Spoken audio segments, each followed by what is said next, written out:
Dala ko lang sa papa ng pagkain. Si Tatay Ador lang mag-isa ron. Oo. Hindi ko kinaya eh. Mga ginagawa eh. Tutol pa ako ng kuryente eh. Bakit? Hindi na ba itong ano nyo? Hindi ano. Kakabit ko siya sa nanay niya ng ano, ng bukod ka doon. Pero kung ito, ayaw niya sa ano. Pero sa inyo siya nangungupahan. Oo. Katabi niya lang yung nanay niya. Gano'n lang siya. Oo, mas okay. Oo. Kung gusto niya. Mga nga yun, at least, hindi na lalaking din lang ano eh. Eh yung pagkagamit sa taas, napirang nga yung kuryente nila kasi may TV sila, may rep sila. Eh yung sa taas, electric pa lang, pati ilaw eh. Na-appliance eh. Sumangal pa sila. Okay, ganyan sa kanagay niya.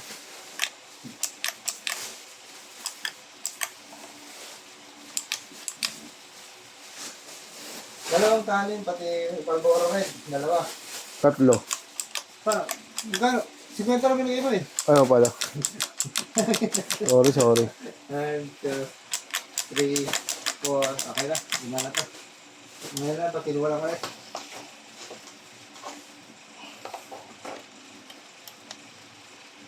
Kaya ka nga ulit ako.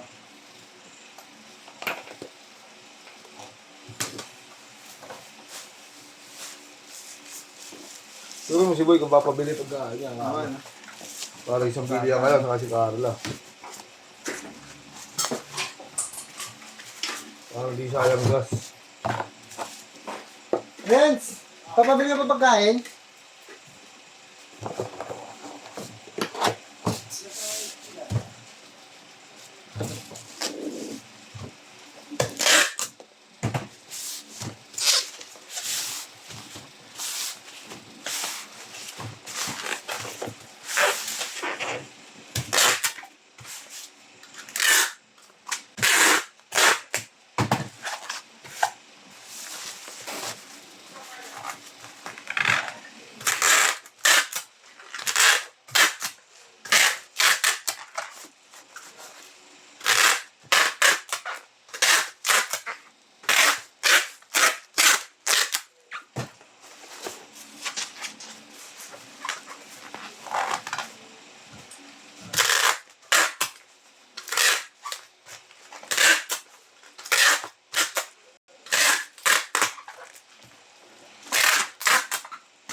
Ito, laging.